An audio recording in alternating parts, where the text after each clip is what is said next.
Welcome to Rome Unveiled. I am Sarah, and still stuck with me among the ruins is the brilliant Giovanni. It is a pleasure to be stuck here with you, Sarah. Last time, we were down in the Roman Forum, and you left us on a cliffhanger. You told us how Rome began as separate villages, using that valley as a swampy cemetery. And you were just about to connect that archaeological reality to the famous myth of Romulus and Remus. I was. And to do that, we have to leave the low ground and climb. We are standing now on the Capitoline Hill. Feel that breeze? You are always a little above the chaos of the city up here. It's definitely quieter. Down there is a sea of selfie sticks and tour groups. Up here, it feels important, more formal. It always was. This was Rome's citadel, its sacred heart. Two peaks, the arcs to our left, the religious and military lookout, and the Capitolinus to our right, where the greatest temple in the Roman world would one day stand. This hill was the goal of every victorious general's parade, the home of the gods who watched over the city. It was the endpoint of Roman power. But it was also the beginning. So this is where the story of the kings of Rome really takes off? After Romulus supposedly plowed his line on the Palatine Hill? Exactly. The Palatine was the cradle, but the Capitoline was the throne. This was the public face of Roman authority. Imagine it is not today. The traffic noise fades away. The modern buildings dissolve. It is the 7th century before the Common Era. The air is thick with the smell of roasting meat from sacrifices and the sweat of 1,000 people packed into the space below us. Okay, I am trying to picture it. No marble yet, I assume. No, not yet. Wood, terracotta, and heavy dark tufa stone. And look, a procession is coming up the path. At its head is a man in a deep purple robe, his face painted red, like the statue of the god himself. He holds an ivory scepter. That's the king? That is the king. And today, he is dedicating the foundation of a great temple. A temple to the gods who protect Rome. Jupiter, the best and greatest, his wife Juno, and their daughter Minerva. He raises his hands, the crowd falls silent, and he proclaims that this hill, this temple, will be the eternal heart of a city that will rule the world. Goosebumps. It's one thing to read about it, but it's another to stand here and imagine that raw ambition, right from the start. And that ambition is the story of the 7 kings. It begins with a mythic founder, Romulus, the warrior who created the city with violence and grit. But a city built only on violence cannot last. It needs something more. So after the chaos of the founding, the abduction of the Sabine women, and murdering his own brother, what was Romulus' next act? Did he start a public relations campaign? In a way. The legends say he ruled for many years, establishing the army and the first senate. But when he vanished in a thunderstorm, Rome was left with a problem. It had warriors, but it had no laws, no peace, no gods. The city was a predator, not a society. It needed a civilizing influence. Precisely. And so the Romans chose a Sabine man named Numa Pompilius. He was the complete opposite of Romulus. He was a philosopher, a man of peace, who claimed he learned the secrets of law and religion from a water nymph named Egeria. A water nymph, of course. So he goes from warrior founder to mystic lawgiver. That's quite a shift. It is the shift from survival to civilization. Numa, they said, established the entire Roman religious calendar, creating days for business and days for the gods. He founded the priesthoods like the Vestal Virgins who tended the sacred fire, and the pontifices who oversaw all state ritual. He built the Temple of Janus, whose doors were open in times of war and closed in times of peace. And under Numa, were they ever open? The legend says that during his entire 43-year reign, the doors of war remained shut. He gave Rome its soul. He taught them that piety, justice, and honoring the gods were more powerful than any army. That sounds lovely, but I have a feeling the peace didn't last. A city of warriors probably gets restless after 4 decades of quiet contemplation. You are very perceptive. After Numa died, The pendulum swung back. The next king was Tullus Hostilius, a man as warlike as Numa was peaceful. His reign was pure, aggressive expansion. He picked a fight with Rome's mother city, Alba Longa. The city founded by Aeneas' son, right? Why attack your own family, so to speak? Because in the ancient world, there could only be one dominant power in the region. The story of their war is famous. To avoid a massive battle, they agreed to a duel between champions, 3 Roman brothers, the Horatii, against 3 Alban brothers, the Curiatii. I know this. 2 Romans are killed, but the last one, who is uninjured, pretends to flee. He separates the 3 wounded Curiatii and picks them off one by one. Exactly, and with that victory, Rome absorbed Alba Longa completely. Tullus Hostilius forced its entire population to move to Rome, doubling the city's size in a single stroke. He settled them on the Capitoline Hill. He was a brutal, effective king who cared for nothing but war.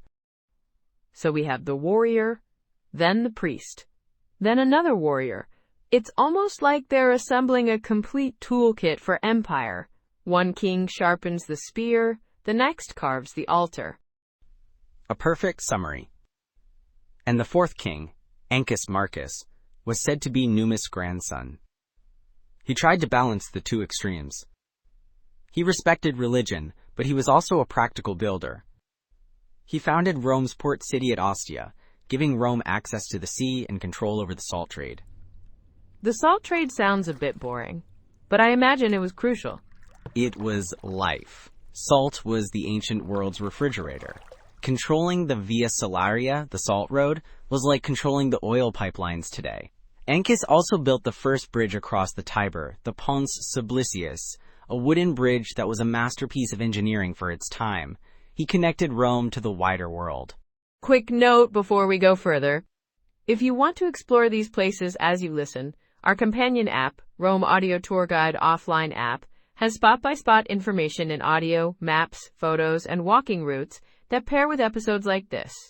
Exactly, it helps to see it. To stand where the Pont Sublicius connected the city to the far bank of the river changes how you understand its importance. It was the gateway. So these first 4 kings, Romulus, Numa, Tullus, Ancus, they feel very Roman. Or at least Latin and Sabine.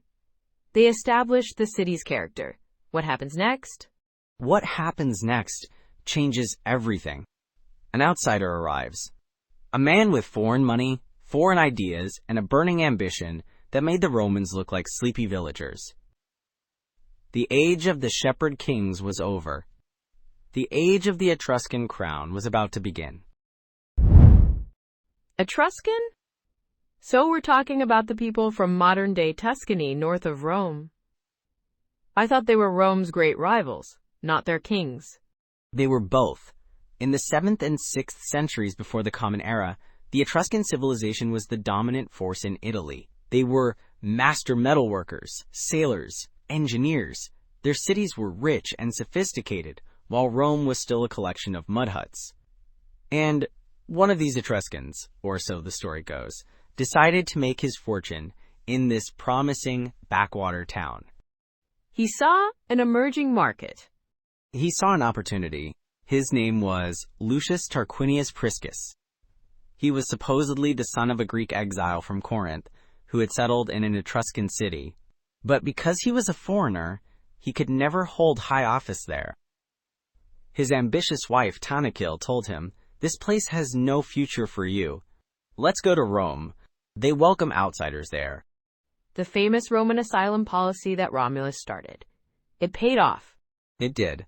The legend says that as they approached Rome, an eagle swooped down, snatched the cap from Tarquin's head, flew high into the air, and then placed it back on.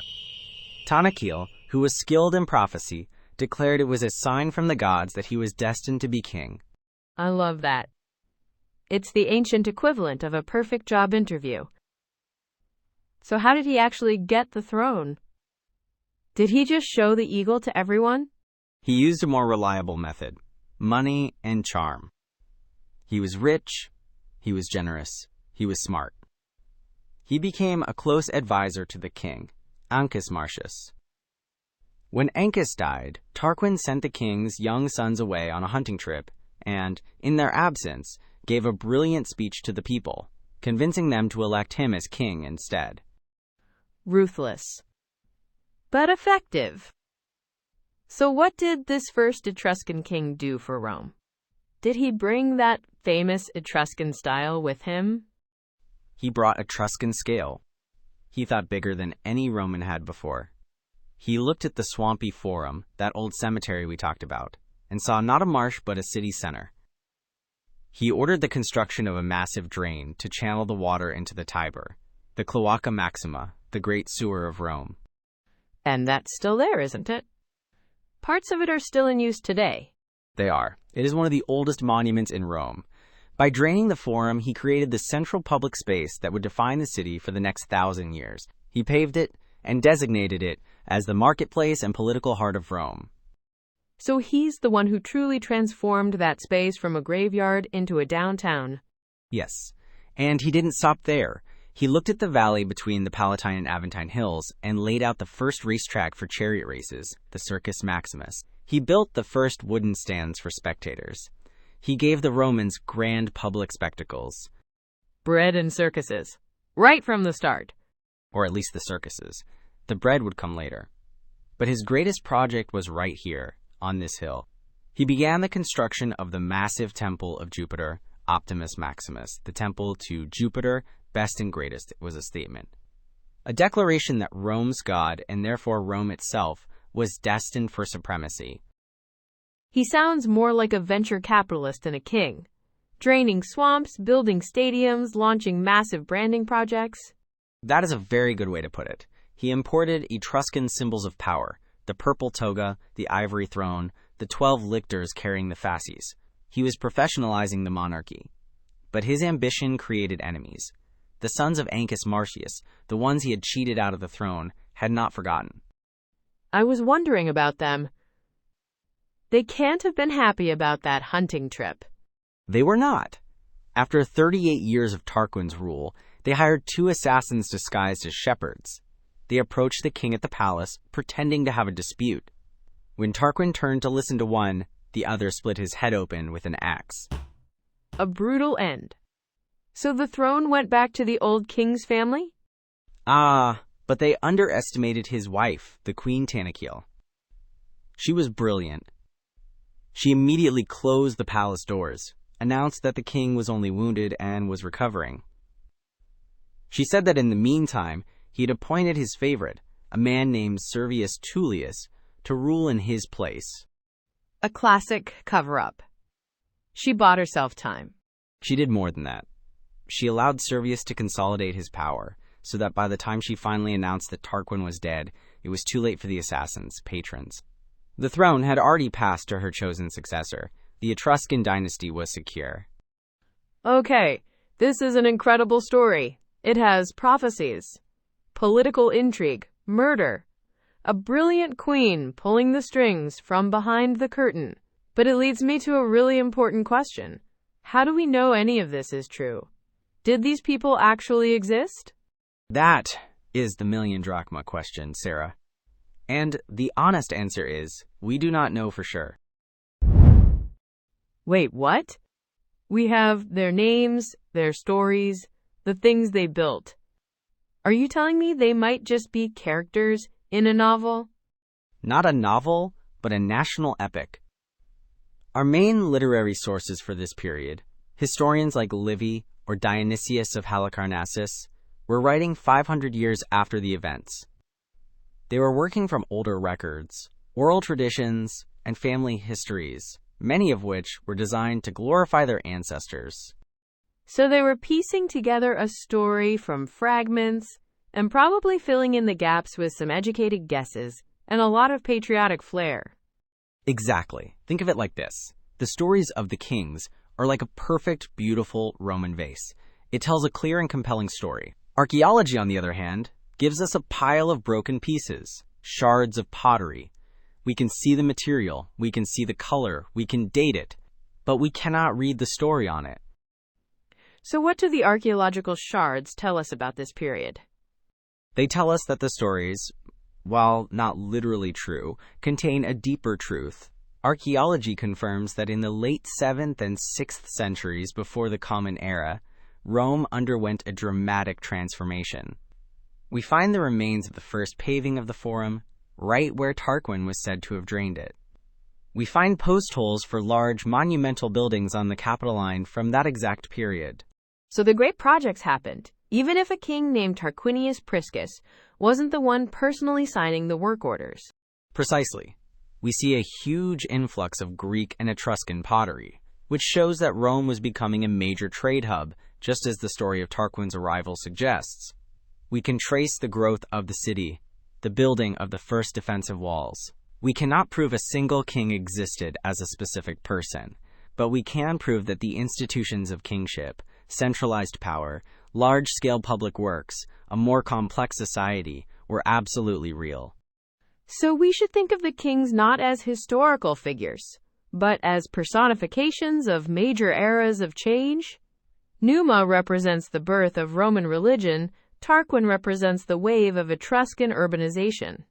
That is the most sensible way to look at it. They are foundational myths that explain how Rome became Rome. The stories give a human face to vast, impersonal historical processes. And the next king, the one Queen Tanakiel maneuvered onto the throne, he represents perhaps the most important process of all, the invention of the Roman citizen. Okay, so tell me about this man, Servius Tullius, the one Tanakiel installed after her husband's assassination. Where did he come from? His origin story is one of the most mysterious and magical in all of Roman history. The most common version says he was the son of a slave woman in the royal palace. As a boy, he was sleeping one day when his head burst into flames. I am sorry. His head did what? It was surrounded by a silent, harmless fire. Everyone panicked, but Queen Tanaquil, the prophetess, forbade them from putting it out. She recognized it as a divine sign. She told her husband, "This boy will one day be a light to our house in a time of darkness." From that moment on, they raised him as their own son. A boy born of a slave, marked by the gods for greatness. That's a powerful story. It feels like it's making a point. It is making a very radical point, that a person's worth comes from their character and destiny, not from their birth. And Servius Tullius would build that idea into the very structure of the Roman state. He was a great reformer, perhaps the most important of all the kings. More important than the guy who built the Great Sewer? That's a high bar. He is credited with the first true city wall that enclosed all 7 hills. What we call the Servian Wall today is actually a later Republican rebuild, but massive sections near the train station still give you the scale of what he began, an enormous circuit of huge tufa blocks, almost 7 miles long. So he was defining the physical city, drawing a line between what was Rome and what was not. Yes, but he also defined the social city. His greatest reform was the census. He was the first to count every single male citizen, to record his property, and to assign him a place in society based not on his family name, but on his wealth. Wait, so he created a class system based on money? That sounds a little unmagical. It was revolutionary. Before Servius, your power came from your clan, your family, the powerful aristocratic gentes. You were a Cornelius or a Fabius, and that was all that mattered. Servius broke that power. He divided the entire citizen body into classes, like a pyramid. At the top were the super rich, the equites, or knights. Below them were 5 classes of infantry, based on how much armor they could afford. At the very bottom were the proletarii, the ones who had nothing but children. Proletarii, like proletariat? Very same word. They were too poor to be soldiers. Their contribution to the state was producing future citizens. Now, this new organization, called the Centuriate Assembly, was both the army and the main political body.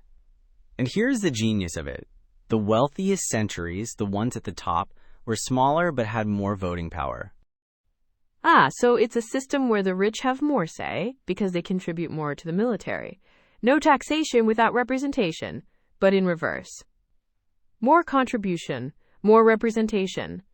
Exactly. It was not democratic in our sense, but it was a form of social mobility. If you were born poor but became rich, you could rise through the classes. Your wealth mattered more than your bloodline. He also divided the city into 4 urban tribes, and the countryside into rural tribes. Your tribe was your address, your voting district. It was another way of breaking the old clan loyalties and creating a direct relationship between the citizen and the state. This is incredibly complex. He's basically inventing a constitution, a tax code, and a military draft all at once. If you're planning a trip, our app, Rome Audio Tour Guide Offline app, has a full walking route with audio information about each spot. It works offline, which is a lifesaver. It would certainly help to visualize the sheer scale of the Servian wall, which was the physical container for this new social system he was creating. The wall enclosed the people he was counting. So how did the old aristocrats, the ones whose power he was breaking, react to all this? I can't imagine they were thrilled. They were not. And this is where the story turns dark. Servius Tullius had 2 daughters. He married them to the 2 sons of the previous king, Tarquinius Priscus. One daughter, named Tullia, was gentle and kind, married to an arrogant, violent man named Lucius Tarquinius. Her sister was ambitious and cruel, married to Lucius' gentle brother. Let me guess. The ambitious sister and the ambitious brother thought they'd be a better match. They did. They arranged the murders of their respective spouses and then married each other. This new, power-hungry couple saw the aging King Servius as an obstacle. Tullia, his own daughter, relentlessly pushed her new husband to seize the throne. This is like a soap opera. A very bloody one. One day, the young Tarquin, egged on by Tullia, marched into the forum with a group of armed men, sat on the throne in the Senate house, and declared himself king. When the old King Servius rushed to confront him, Tarquin picked him up and threw him down the stone steps. No! As Servius lay wounded and bleeding, the new king's assassins finished him off in the street. And then comes the most horrifying part of the story. His daughter Tullia, racing to the forum in her chariot to congratulate her husband, saw her father's body lying in the road. Her driver tried to turn aside, but she ordered him to drive on. The chariot rolled over her father's corpse, spattering her clothes and the carriage with his blood. The street was named the Vicus Celeratus, the street of crime, ever after. With that act of ultimate impiety, the reign of the reformer ended, and the reign of the tyrant began. That is one of the most chilling stories I have ever heard. Driving a chariot over your own father's body. So this is the man who becomes the last king of Rome? Lucius Tarquinius Superbus, which means Tarquin the Proud, or Tarquin the Arrogant, and he lived up to the name. He seized the throne with violence, not by election. He ruled through fear, using a personal bodyguard. He executed senators he distrusted and confiscated their property. He ignored the laws of Servius Tullius and treated the state as his personal possession. So he was a full-blown tyrant. After all that work Servius did to create a state based on laws and institutions, this guy comes in and just smashes it all for personal power? Yes, but he was also very effective in a brutal way. He was a great military commander, expanding Roman territory. And he was a great builder. He used the spoils of war and forced citizen labor to finally complete the great projects his father had started. He finally finished the Temple of Jupiter Optimus Maximus. We've been standing beneath all day. The temple? We imagined at the start of our conversation. The very one. Using spoils of war and forced labor, he brought in the finest Etruscan craftsmen. The colossal terracotta statue of Jupiter, painted red, driving a chariot, brandishing a thunderbolt, was so impressive that centuries later, people still remembered the day the clay was fired in the kiln and the face supposedly smiled. Power and arrogance. That seems like a dangerous combination. It feels like something has to break. It did. The breaking point came not in Rome, but at a military camp. The king's son, Sextus Tarquinius, was drinking with some other young noblemen, including his cousin, a man named Lucius Tarquinius Collatinus. They began to argue about whose wife was the most virtuous. Oh no, this sounds like it's going to end badly. To settle the bet, they rode back to Rome to surprise their wives. They found the other wives feasting and partying. But when they went to the house of Collatinus, they found his wife, Lucretia, sitting at home, spinning wool with her maids. She had won the contest. A model Roman wife.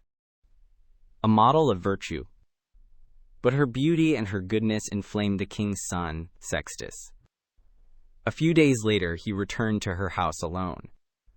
She welcomed him as a guest, a relative of her husband.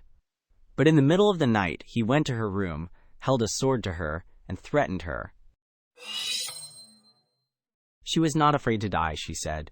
But then he told her that if she resisted, he would kill her and a slave, place their naked bodies together, and claim he had caught them in adultery. He threatened her not with death, but with eternal dishonor. That's monstrous. He was attacking her reputation, which for a Roman noblewoman was everything. It was. And so she submitted. The next morning, she sent for her husband and her father. She told them what had happened, made them swear an oath to avenge her, and then, before they could stop her, she pulled out a dagger she had hidden in her clothes and killed herself. Because in her mind, she was no longer pure. She said, "No unchaste woman shall hereafter live in consequence of the example of Lucretia." Her death was a protest, a sacrifice to prove her virtue. Her husband and father were overcome with grief, but one of their companions, a man named Lucius Junius Brutus, a nephew of the king who had long pretended to be a fool to survive, pulled the bloody dagger from her chest. The fool was just waiting for his moment. Yes. He held up the dagger and swore a terrible oath. "By this blood, most pure before the outrage of a prince, I swear, and I call you, O gods, to witness my oath that I will pursue Lucius Tarquinius Superbus and his wicked wife and all their children, with fire, with sword, with all the violence I can, and that I will not suffer them or any other to be king in Rome." And that was it? That was the spark? That was the explosion. Brutus had them carry Lucretia's body to the forum. He told the people the whole story, the tyranny, the forced labor, and now this final unforgivable crime against a Roman matron. The city erupted in fury. They closed the gates, declared the king and his family exiled, and abolished the monarchy forever. When Tarquin the Proud rushed back from the army camp, he found himself locked out of his own city. The age of kings was over. Wow. So after 244 years, 7 kings, and one horrific tragedy, the monarchy is gone. But what happens to everything they built? When you have a revolution like that, is the first instinct to just tear down everything associated with the old regime? That is often the instinct, yes, to erase the memory of the tyrant. But the Romans were too practical for that. They did not tear down the Temple of Jupiter. They did not fill in the Cloaca Maxima. They did not demolish the Servian Wall. They kept the hardware. They just changed the operating system. I like that. So what parts of the monarchical hardware survived and became part of the new Roman Republic? Many of the most important parts. The Senate, which had advised the kings, became the central governing body of the Republic. The religious offices the kings had established, like the Pontifex Maximus and the augurs, were kept, but they were made into elected positions rather than appointments. The king's religious duties were transferred to a new priest called the Rex Sacrorum, the king of the sacred rites. But he was deliberately given no political power. So they kept the rituals, but stripped them of their political authority. They wanted the gods' favor, but not the king's power. Precisely. The census and the centuriate assembly, created by Servius Tullius, became the backbone of the Republican army and its primary voting assembly. The very system designed by a king was used to run a state without one. They took the institutions of the monarchy and repurposed them for a new reality. And what about the top job? Who replaced the king? You can't just leave a power vacuum. They replaced one king with 2 men. They were called consuls. They held supreme power, just as the king had, but with 2 critical limitations. First, they only served for 1 year. Second, each consul had the power to veto the other. So, term limits and a system of checks and balances, right from day one. They were making absolutely sure no single person could ever accumulate that much power again. That was the single guiding principle of the new republic, a deep and abiding hatred of the word Rex King. The memory of Tarquin the Proud was so toxic that for the next 500 years, the worst accusation you could throw at a political rival was that he wanted to be king. It was a charge that would get Julius Caesar killed. The foundations of the Republic were built on the ghost of the last king. We're back where we started, on the Capitoline Hill. The sun is setting now, and the sky over the city is turning that incredible Roman shade of orange and pink. It's beautiful. It is. From here you can see the whole story. Down there is the Forum, which the kings drained and paved. Over there is the Palatine, where Romulus lived in his hut. And right beneath our feet is the foundation of the great temple they built, the temple to Jupiter, Juno, and Minerva. The gods who are supposed to protect the kings. The gods who were supposed to protect Rome. The kings thought the gods were theirs, but the people decided otherwise. After they drove out Tarquin, the first two consuls of the new republic were Lucretia's husband, Collatinus, and the man who swore the oath, Lucius Junius Brutus. And one of their first acts was to come up here and formally dedicate this temple. So they were claiming it for themselves, for the new republic. They were claiming the gods for the republic. They were saying, Jupiter, you are the god of a free people now. Your home is the heart of a city that has thrown off tyranny. They stood here, where a king in a purple robe once stood, and they stood as elected magistrates, as citizens. It's a powerful idea, that the same place, the same stones, can mean something completely different. It was the symbol of absolute monarchy, and in a single moment, it becomes the symbol of freedom from it. That is the story of Rome. It is a story of constant reinvention, of taking the past and giving it new meaning. For centuries, Romans would come up here to this temple to thank the gods for their victories. They were thanking them not just for defeating their enemies, but for the victory they won over themselves, the victory over the desire to be ruled. They ruled us once, the kings with their omens and their absolute power. But in the end, we chose freedom. And that choice, made in anger and grief after the tragedy of Lucretia, echoed for 500 years. It is the choice that created the Rome we remember. The Rome of senators and citizens, of laws and legions. The Republic was born right here, on this hill, in the shadow of a temple built by a tyrant. What a place to end. Giovanni, thank you. This has been an incredible journey through a history that feels both mythic and intensely human. The pleasure, as always, was all mine, Sarah. If you enjoyed this episode and want to explore these places on your own, grab the Rome Unveiled Rome Audio Tour Guide offline app. Each episode pairs with a location-based route that lets you step through Rome's history at your own pace. Join us next time as we explore the chaotic early years of that new republic, a time of heroes, villains, and constant warfare, as Rome fights for its very survival.